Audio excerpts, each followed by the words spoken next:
So obviously you quit your pastor job in hopes of pursuing like your online coaching business. So that must have been like a huge risk for you, because I'm assuming you were like on salary with them. You had a nice, comfortable income, nice and stable job. And so what made you decide to almost like take that leap of faith and like take that big risk? How old were you during this time? I was 30. Okay, so you were 30. I'm 31 currently. Yeah. So I was around 30 whenever I was kind of making that transition. Because I know a lot of people at that age, they pretty much like set in stone, okay, this is what I am, this is what I'm gonna do for the rest of my life. And you pretty much told yourself, you know what, it's not for me anymore. I wanna do this fitness thing, which I've always had a huge passion for myself and helping other people. So what made you decide to pretty much take that risk at such, not an old age, obviously I know you're not old, but just at that age, like what made you decide to do that? For me, it came down to, and I remember there are two distinct things. There are two distinct moments when I was kind of thinking about, okay, moving and transitioning into the fitness industry.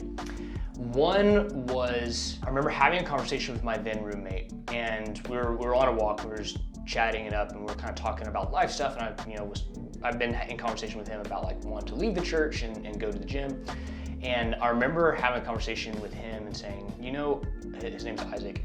I said, Isaac, like I could do this, being a pastor, for the rest of my life and be very comfortable doing it, but it wouldn't be challenging. That I realized and I recognized that I would just coast pretty much the rest of my life, because the job at that point was easy. Yeah. It wasn't challenging. I didn't really have much upward mobility in terms of like the next level of pastorship. There's like a ceiling, right? Yeah, it was just a ceiling, at least where I was at. Like I could move churches and potentially, kind of jump up there, but like there was a real ceiling of where I was.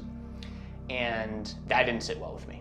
Yeah. Right? Of knowing that God created me for more and to be able to continually challenge myself in lots of different aspects, just in my personal life and just being able to grow and be somebody who is constantly putting themselves in uncomfortable situations. And I realized that like if I stayed, I was just gonna be comfortable. Yeah. And that was gonna be my life for the rest of my life. And that was not okay with me. The second thing was that I asked myself, right, because I had this dream of opening a gym. I asked myself, I said, okay, say I go and pursue this thing, this fitness lifestyle. What's the worst that can happen? Right? I really took it down to what is the worst thing that was going to happen if I pursued this and failed, right? And it came, and I thought through it, and it was like, okay, I could obviously miserably fail, not open the gym, be in debt, whatever, go bankrupt, right? Real threat of like, take out a huge loan. Like I had a house in my name that, that I owned. So like that would be gone.